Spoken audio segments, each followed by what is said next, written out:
My name is Debbi. I was adopted when I was 2.5 from Korea. I am from Texas. I live in a suburb outside of Dallas with my husband and 3 children. I used to be a former counselor in training, and then I had kids, and that took over my career. So now I say I'm the CEO of my home. And then I borrowed from somebody. They said that they were the domestic engineer, so I like that one too.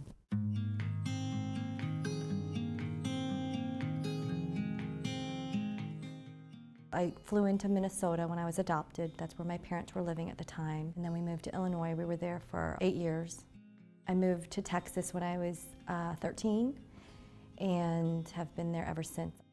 The main reason I was adopted was because, well, at least on my end, was because I was considered abandoned. The story that I've heard from other adoptees is very similar to mine, that I was found by a police officer or something along those lines. And in my paperwork that I read, it said that I was brought to the police station in Ilsan, and I was put in an orphanage in Ilsan. I was taken to Holt.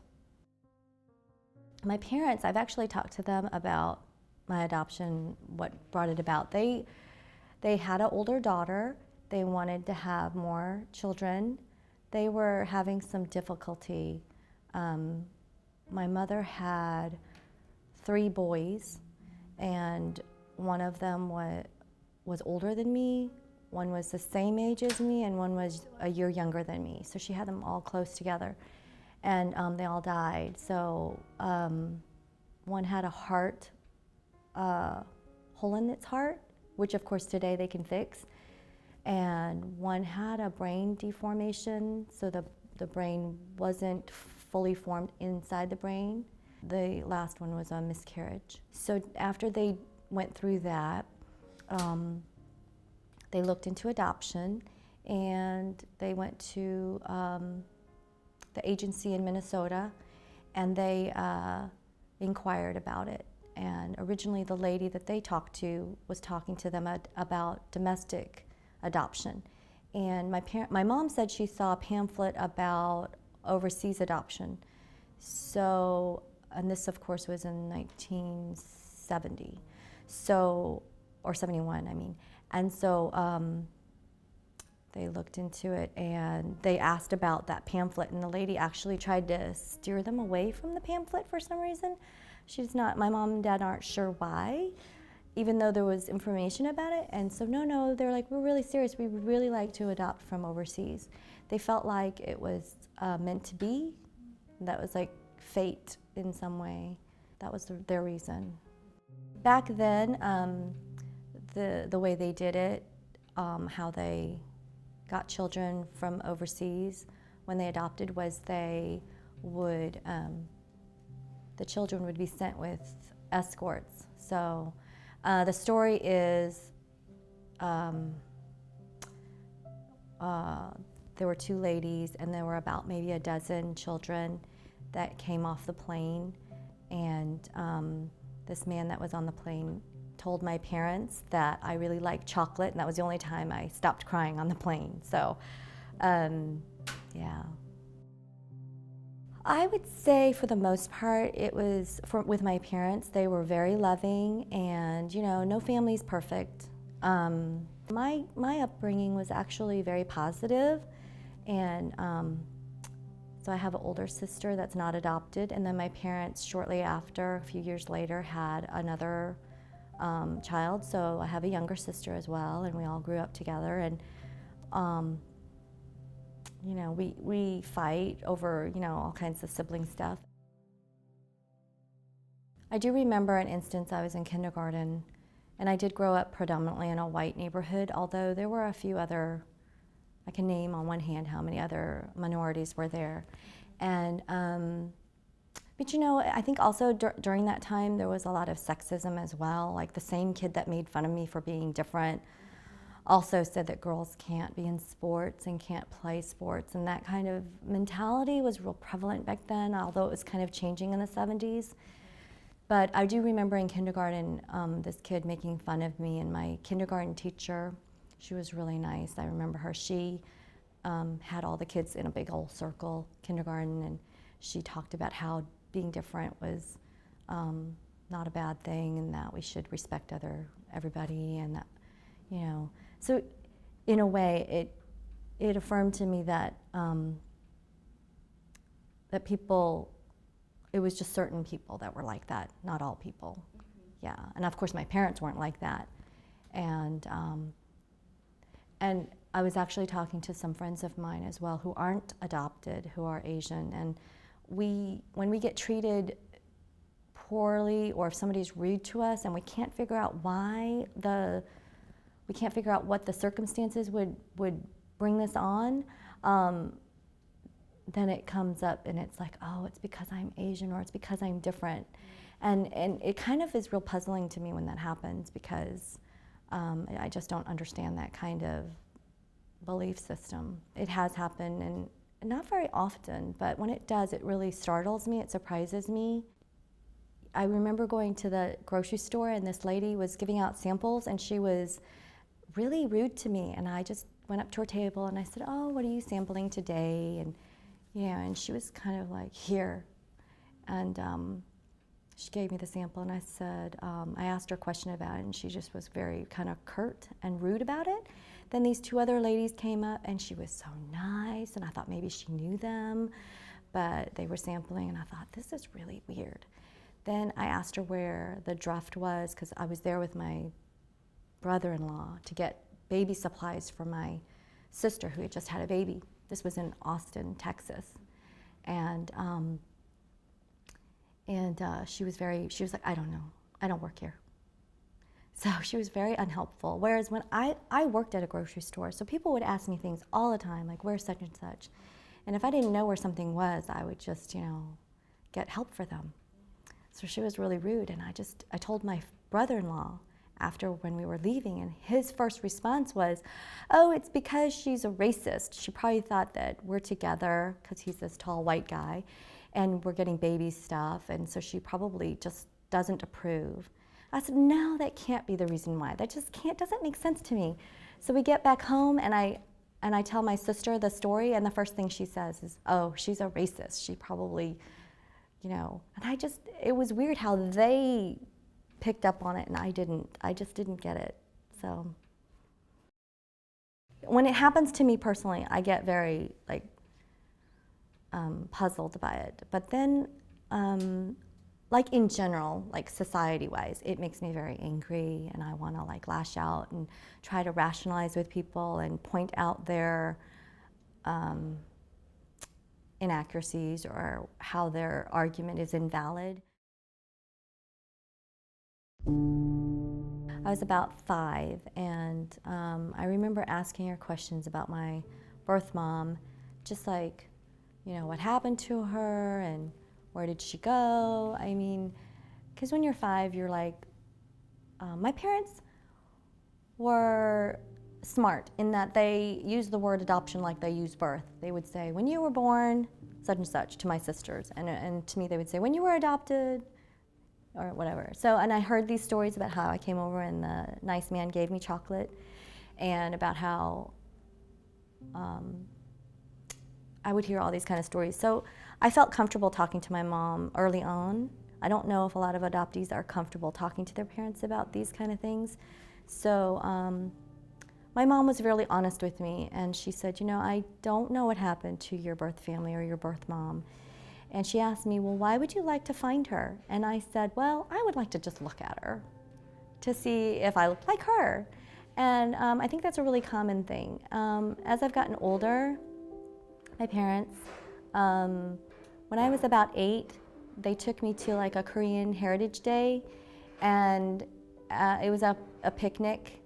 And it was the first time I had kimchi and rice, which probably was not the best kimchi, looking back on it. So my introduction to Korean culture wasn't as positive looking back on it. I kind of I didn't really want to be there. And my younger sister was cool because she was about 3 and she really got into it. she went in and tried to put the head thing on her head and spin it around, and they asked me if I want to do it. I was like, no, I don't think so. I'll stay over here and watch my sister do it. So my mom and dad saw my reaction and basically said, okay, she's not really ready for that, you know? So they took that as a cue, and you know, I would ask things about like Holt, and they would tell me about the agency and how other kids would get adopted. And I remember seeing like in a magazine an ad for sending money overseas to help children, and I thought it was to adopt. So I showed it to my mom when I was really little. I must have been like 6 or something, and said, we need to adopt this kid. And my mom was like, okay. So then I'm like, okay, where's that kid? Where are we not getting this kid? And she was like, no, honey. And she sat down and she's like explaining, she sent money over to help the child. And I was like, oh, so we're not getting a kid. And my mom was so I got a good laugh out of that. She got a good laugh out of it too. Looking back on it, it was funny. But I didn't really understand it. So now, you know, as I got older, it kind of changed. But because they were so willing to talk about it with me, it wasn't a big deal. When I first was adopted, I remember having a dream of my parents holding the hand of my sister, my older sister, and me falling behind because my shoe's untied. And they're going over the hill, and I'm yelling, wait for me. And I stop, I tie my shoe, get over to the hill. I look there, I'm like looking, I can't find them for whatever reason in my dream. Of course, it's a dream, they're not, it doesn't make any sense. So yeah, I think that it did affect me. It scared me. It's that deep-seated fear that to be lost and not be found, and for the people that you love aren't gonna, you know, be there for you. So I think that definitely just having the fear of losing the ones you love gets magnified when you're adopted, because it's happened, and it may happen more than once, and it's when they're so young. To some degree, I think it's worse or harder on the kids, on the adoptees that are older, when they have memories of what had happened to them while they were in Korea. I have no memories of what happened in Korea. I actually asked my good friend in high school, his mother was a hypnotist, and I actually asked her to hypnotize me back to being in Korea, and she actually told me that, you know, some things are so traumatic. She didn't say traumatic, she said some things are best not remembered. There's a reason why your brain will block those memories out. She said, so it's not really good to bring those memories out just for the sake of curiosity, is what she said.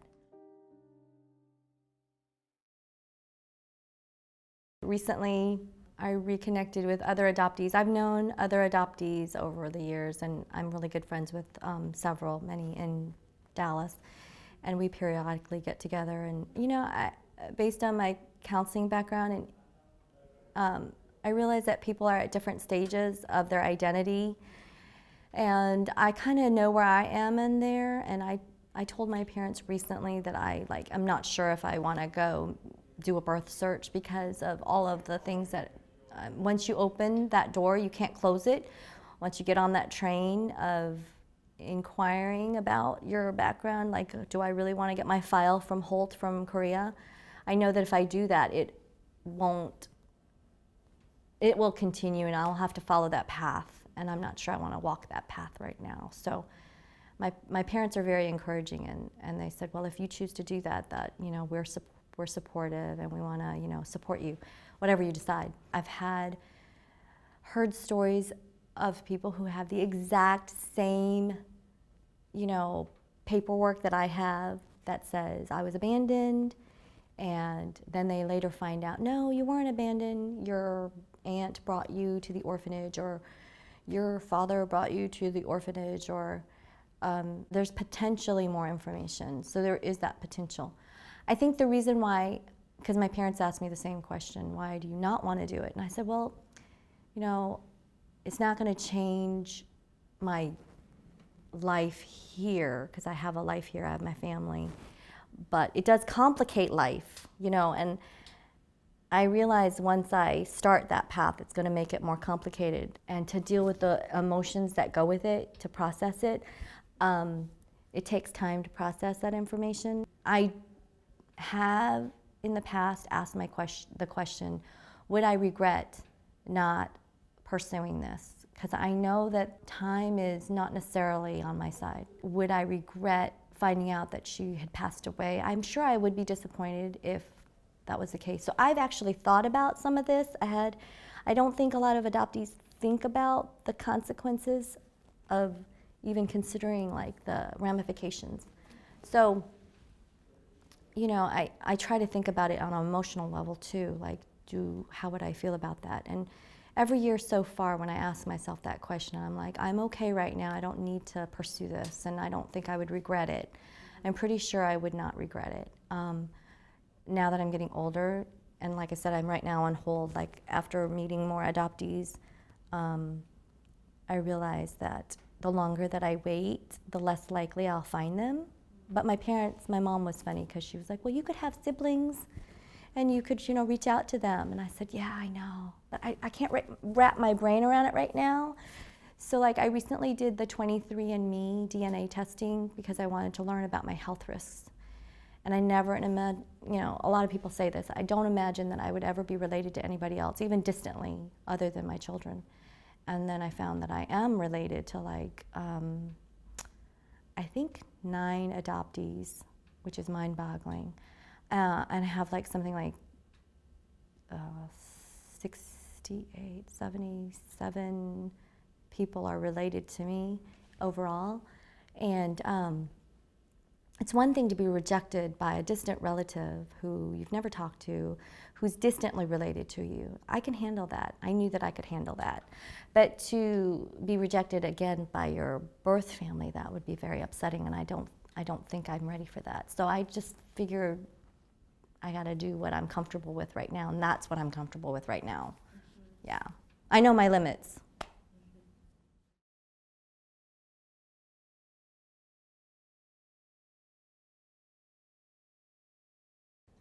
I find adoption to be really not that much different from biological kids. The reason I say that is because even your own biological kids have their own issues, and I just think that adoption adds another layer to it that they need, you know, the parent needs to address and talk with their kids. So I'm so grateful that my mom and dad were really good about being able to handle that extra layer. They never denied my being different either. So like for an adoptive parent to just treat them as, to not really address the racial issues is probably not good for the child. And I'm glad that my parents addressed it.